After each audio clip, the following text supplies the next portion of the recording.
शांति। आज 13 अप्रैल 2024 के बाबा के अनमोल मधुर महावाक्य सुनेंगे। आज की मुरली में बाबा कहे, तुम बच्चों की 21 जन्म के लिए दिल ऐसी बहला देते हैं जो बाबा कहे इस कलयुगी मेले मलाखड़े में जाने की दरकार ही नहीं रहती। इतना बाबा हम बच्चों की दिल को खुश कर देते हैं। साथ ही साथ बाबा कहे, जो बच्चों बाप के मददगार बनते हैं उनके लिए बाबा ऐसी गारंटी देते हैं कि वह कभी अकाले मृत्यु मर नहीं सकते हैं। उनकी मृत्यु भी बड़े कायदेसर होगी, चाहे संगम युग में चाहे सतयुग में 21 जन्मों तक अकाले मृत्यु कभी आ नहीं सकती। तो इसीलिए बाबा कहे, तुम बच्चों को अभी अभ्यास करना है डेड साइलेंस की ड्रिल करते हुए शांति में चले जाना है। जितना हो सके बाबा की याद में रहकर शांति में जब रह करके कार्य करते हैं तो बाबा की शक्ति और ताकत अंदर में भरती जाएगी। तो सुनते हैं आज के बाबा के अनमोल मधुर महावाक्य। ओम शांति। मीठे बच्चे, बाबा 21 जन्म के लिए तुम्हारी दिल ऐसी बहला देते हैं जो तुम्हें दिल बहलाने के लिए मेले मलाखड़े आदि में जाने की दरकार नहीं। आज की मुरली से प्रश्न है, जो बच्चे अभी बाप के मददगार बनते हैं उनके लिए कौन सी गारंटी है? उत्तर है, श्रीमत पर राजधानी स्थापन करने में मददगार बनने वाले बच्चों के लिए गारंटी है कि उन्हें कभी काल खा नहीं सकता। सतयुगी राजधानी में कभी अकाले मृत्यु नहीं हो सकती। मददगार बच्चों को बाप द्वारा ऐसी प्राइज मिल जाती है जो 21 पीढ़ी तक अमर बन जाते हैं, समय पर ही शरीर छोड़ते हैं। ओम शांति। बने बनाए सृष्टि चक्र अनुसार कल्प पहले मुआफिक शिव भगवान वाच। कितना बाबा एक्यूरेट शब्दों का प्रयोग करते हुए बोलते हैं। बने बनाए सृष्टि चक्र अनुसार कल्प पहले मुआफिक शिव भगवान वाच। अब अपना परिचय तो बच्चों को मिल गया, बाप का भी परिचय मिल गया। बेहद के बाप को तो जान लिया और बेहद के सृष्टि के आदि मध्य अंत को भी जान लिया। नंबरवार पुरुषार्थ अनुसार कोई अच्छी रीति जान जाते हैं जो फिर समझा भी सकते हैं, दूसरों को समझा भी सकते हैं, कोई अधूरा कोई कम। जैसे लड़ाई में भी कोई कमांडर चीफ, कोई कैप्टन, कोई क्या बनते हैं। राजाई की माला में भी कोई शाहूकार प्रजा, कोई गरीब प्रजा नंबरवार है। बच्चे जानते हैं बरोबर हम खुद श्रीमत पर सृष्टि पर श्रेष्ठ राजधानी स्थापन कर रहे हैं। जितनी जितनी जो मेहनत करते हैं उतनी उतनी बाप से प्राइज मिलती है। आजकल शांति के लिए राय देने वाले को भी प्राइज मिलती है। तुम बच्चों को भी प्राइज मिलती है, वह उनको नहीं मिल सकती। जो प्राइज हम बच्चों को मिलती, बाबा कहे वो प्राइज उनको नहीं मिलती है। हमें बाबा कौन सी प्राइज देते हैं? हथेली पर बहिष्त। उनको वो प्राइज नहीं मिल सकती। उनको हर चीज अल्पकाल के लिए मिलती है। तुम बाप की श्रीमत पर अपनी राजधानी स्थापन कर रहे हो, सो भी 21 जन्म 21 पीढ़ी के लिए गारंटी है। वहां बचपन व जवानी में काल खाता नहीं। ऐसे बाबा अमर भव का वरदान दे देते हैं जो अकाले मृत्यु कभी आ नहीं सकता। यह भी जानते हो, न मन न चित था हम ऐसे स्थान पर आकर बैठे हैं जहां तुम्हारा यादगार भी खड़ा है। तिलवाड़ा मंदिर, अचलगढ़, ये यादगार भी खड़ा है जहां 5000 वर्ष पहले भी सर्विस की थी। दिलवाड़ा मंदिर, अचलगढ़ गुरु शिखर है। सतगुरु भी ऊंचे ते ऊंच तुमको मिला है, जिसका यादगार बनाया हुआ है। अचलगढ़ का भी राज तुम समझ गए हो। वह हुई घर की महिमा, अचलगढ़ यानी वह हुई घर की महिमा। तुम ऊंचते ऊंच पद पाते हो अपने पुरुषार्थ से। यह है वंडरफुल तुम्हारा जड़ यादगार। वहां ही तुम चैतन्य में आकर बैठे हो। यह सब है रूहानी कारोबार। बाबा कहे ये सारी यादगारें ये हमारे रूहानी कारोबार की है, जो कल्प पहले चली थी। उनका पूरा यादगार यहाँ है। नंबर 1 यादगार है। जैसे कोई बड़ा इम्तिहान पास करते हैं तो उनके अंदर खुशी, रौनक आ जाती है। फर्नीचर, पहरवाइश कितनी अच्छी रखते हैं। तुम तो विश्व के मालिक बनते हो। तुम्हारे से कोई भेंट कर नहीं सकता। यह भी स्कूल है। पढ़ाने वाले को भी तुम जान गए हो। भगवान वाच, भक्ति मार्ग में जिसको याद करते हो, पूजा करते हो, कुछ भी पता नहीं पड़ता। बाप ही सन्मुख आकर सब राज समझाते हैं। क्यों? क्योंकि यह यादगार सब तुम्हारे पिछाड़ी की अवस्था के हैं।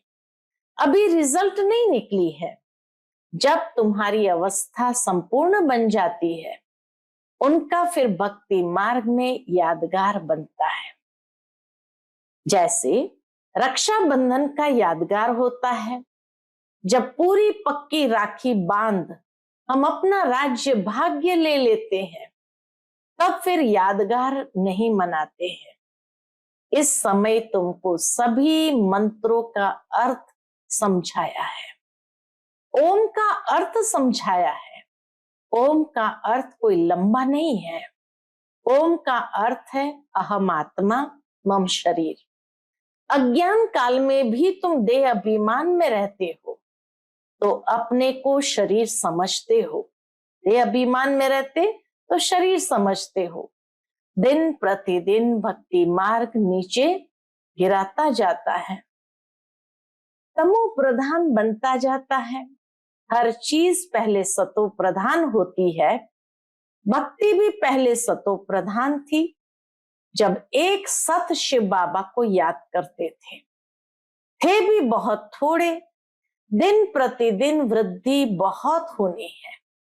विलायत में जास्ती बच्चे पैदा करते हैं तो उनको इनाम मिलता है।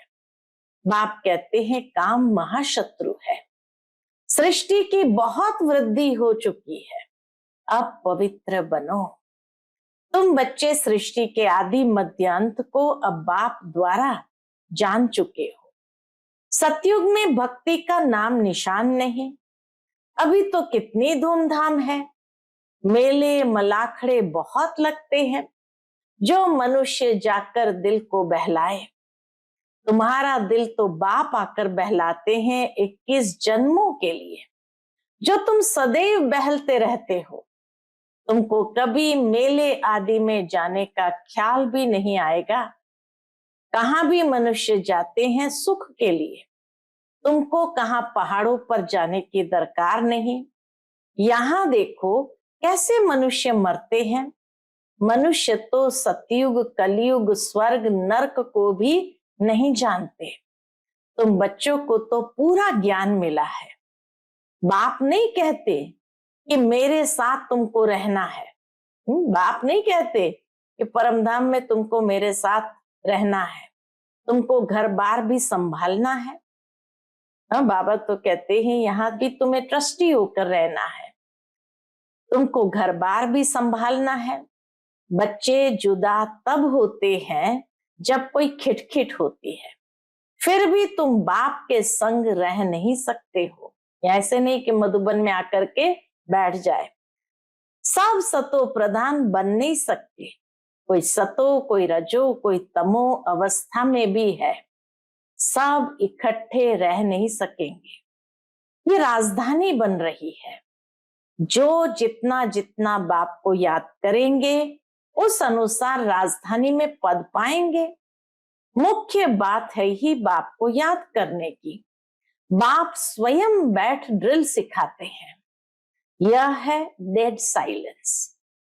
तुम यहां जो कुछ देखते हो उनको देखना नहीं है, देह सहित सबका त्याग करना है। तुम क्या देखते हो? एक तो अपने घर को, अंतर चक्षु से क्या देखते हो? एक तो अपने घर को, और पढ़ाई अनुसार जो पद पाते हो उस सतयुगी राजाई को भी तुम ही जानते हो। तो अंतर चक्षु से समझते हुए उसको देख सकते हैं। जब सतयुग है तो त्रेता नहीं, त्रेता है तो द्वापर नहीं, द्वापर है तो कलयुग नहीं। अब कलयुग भी है, संगम युग भी है। भल तुम बैठे पुरानी दुनिया में हो, परंतु बुद्धि से समझते हो हम संगम युगी है। संगम युग किसको कहा जाता है यह भी तुम जानते हो। पुरुषोत्तम वर्ष, पुरुषोत्तम मास, पुरुषोत्तम दिन भी इस पुरुषोत्तम संगम पर ही होता है। पुरुषोत्तम वर्ष, पुरुषोत्तम मास, पुरुषोत्तम दिन भी इस पुरुषोत्तम संगम युग पर ही होता है। पुरुषोत्तम बनने की घड़ी भी इस पुरुषोत्तम युग में ही है। ये बहुत छोटा लीप युग है। बाबा कहे संगम युग बहुत छोटा लीप युग है। तुम लोग बाजोली खेलते हो जिससे तुम स्वर्ग में जाते हो। बाबा ने देखा है कैसे साधु लोग अथवा कोई कोई बाजोली खेलते खेलते यात्रा पर जाते हैं। बाजोली माना जैसे पूरा गोल गोल ऐसे घूमते हुए जाते हैं, पैर सर को टच करते हुए ऐसे गोल घूमते हैं, जैसे बच्चा नहीं घूमता है। तो बाबा कहे ऐसे कई लोग भक्ति मार्ग में जब यात्रा करने जाते हैं तो पूरा ऐसे गोल घूमते हुए जाते हैं, बड़ी कठिनाई उठाते हैं। अब इसमें कठिनाई की बात नहीं। ये बाजोली जो है चोटी ब्राह्मण, देवता, क्षत्रिय, वैश्य, शूद्र, फिर ब्राह्मण।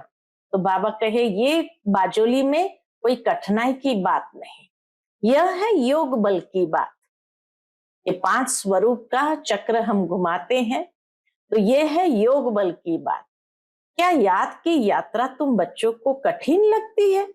पूछते बाबा, क्या याद की यात्रा तुम बच्चों को कठिन लगती है? नाम तो बहुत सहज रखा है, कहां सुनकर डर न जाए। कहते हैं बाबा हम योग में रह नहीं सकते। बाबा फिर हल्का कर देते हैं, यह है बाबा की याद, यह है बाप की याद। याद तो सब चीजों को किया जाता है। बाप कहते हैं अपने को आत्मा समझो तो सहज होगा। तुम बच्चे हो ना, यह तुम्हारा बाप भी है, माशुक भी है, सब आशिक उनको याद करते हैं। एक बाप अक्षर भी काफी है। भक्ति मार्ग में तो मित्र संबंधियों को याद करते हैं, फिर भी हे प्रभु, हे ईश्वर जरूर कहते हो। भले लौकिक मित्र संबंधियों को याद करते, लेकिन हे प्रभु, हे ईश्वर जरूर कहते हैं। सिर्फ पता नहीं कि वह क्या चीज है।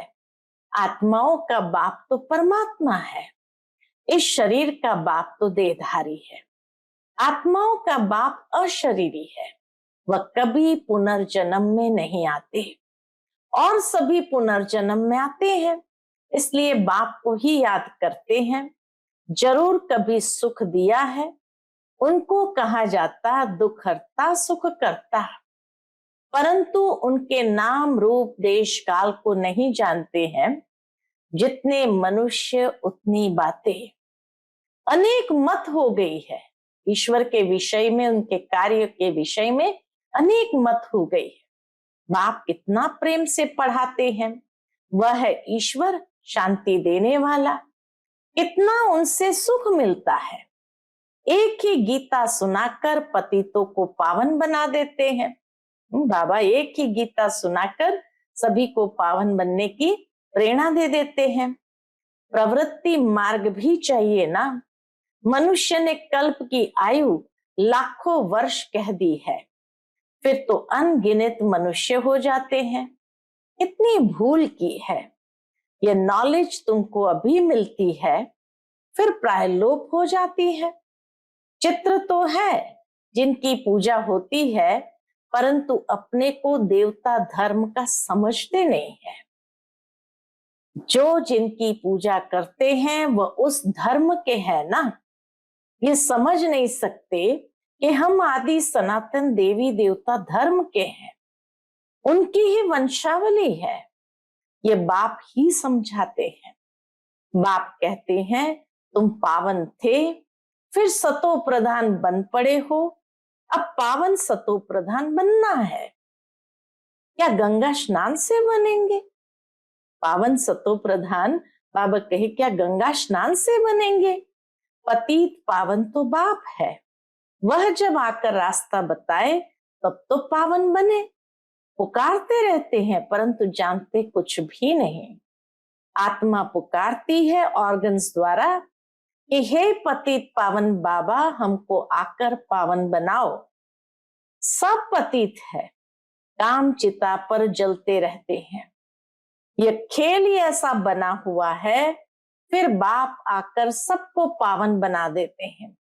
ये बाप संगम पर ही समझाते हैं। सतयुग में होता है एक धर्म, बाकी सब वापस चले जाते हैं। तुम ड्रामा को समझ गए हो जो और कोई नहीं जानते हैं। इस रचना का आदि मध्य अंत क्या है, ड्यूरेशन कितना है, ये तुम ही जानते हो। वह सब है शूद्र, तुम हो ब्राह्मण। तुम भी जानते हो नंबरवार पुरुषार्थ अनुसार। कोई गफलत करते हैं तो उनके रजिस्टर से दिखाई पड़ता है कि पढ़ाई कम की है। कैरेक्टर्स का रजिस्टर होता है, यहां भी रजिस्टर होना चाहिए। यह है याद की यात्रा, जिसका कोई को भी पता नहीं है। सबसे मुख्य सब्जेक्ट है याद की यात्रा। अपने को आत्मा समझ बाप को याद करना है।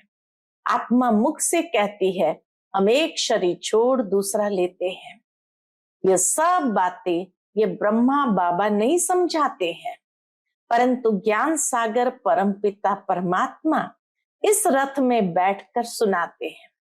कहा जाता है गौमुख मंदिर भी यहां बना हुआ है। गौमुख का मंदिर भी आबू में बना हुआ है, जहां तुम बैठे हो। जैसे तुम्हारी सीढ़ी वैसे वहां भी सीढ़ी है। पूरी 700 सीढ़ी नीचे उतरनी पड़ती है, फिर वहां छोटा सा मंदिर और गौमुख है।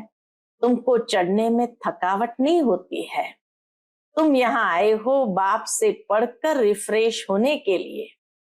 वहां गोरख धंधा बहुत रहता है। दुनिया में जाते हैं, अनेक प्रकार के गोरख धंधे में फंस जाते हैं। बाबा कहे यहाँ जब आते हो तो पढ़ाई पढ़ते हुए एकदम रिफ्रेश हो जाते हैं। शांति से सुन भी नहीं सकेंगे। वहां तो गोरख धंधे में होते हैं तो बाबा कहे शांति से सुन भी नहीं सकेंगे। संकल्प चलता रहेगा, कोई देख ना ले, जल्दी घर जाऊं।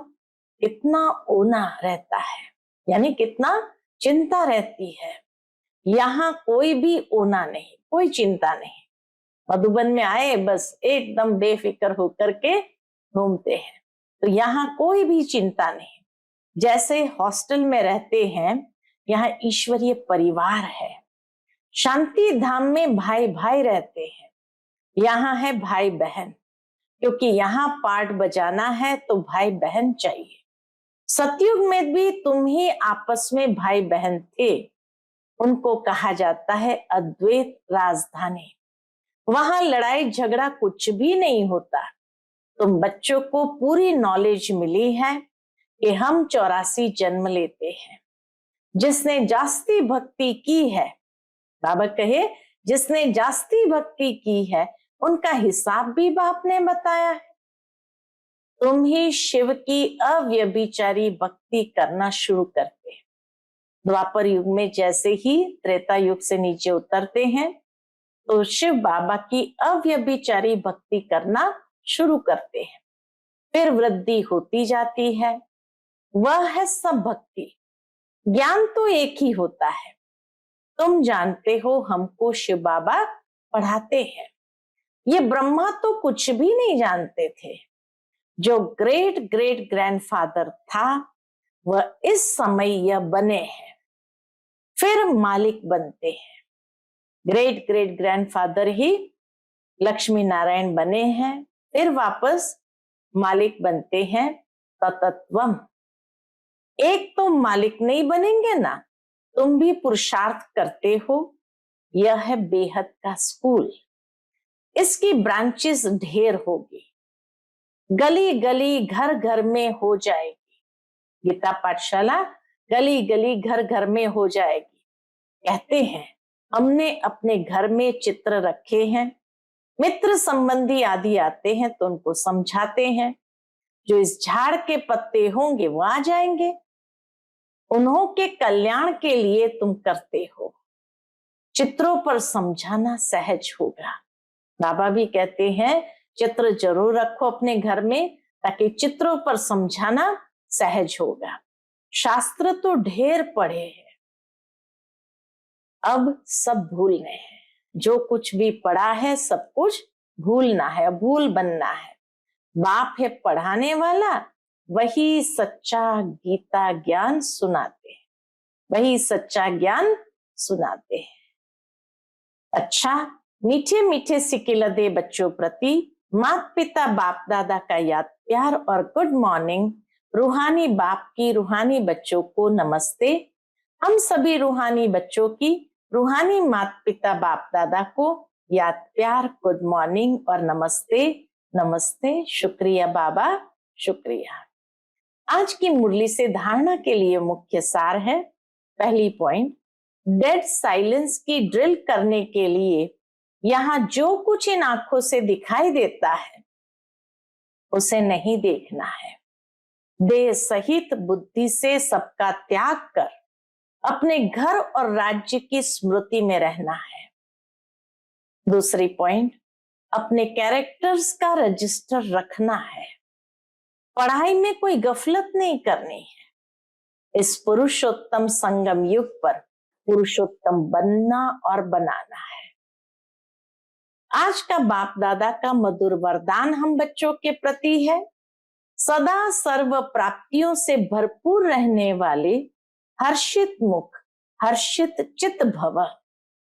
सदा सर्व प्राप्तियों से भरपूर रहने वाले हर्षित मुख, हर्षित चित भव। जब भी कोई देवी या देवता की मूर्ति बनाते हैं तो उसमें चेहरा सदा हर्षित दिखाते हैं। तो आपके इस समय के हर्षित मुख रहने का यादगार चित्रों में भी दिखाते हैं। हर्षित मुख अर्थात सदा सर्व प्राप्तियों से भरपूर।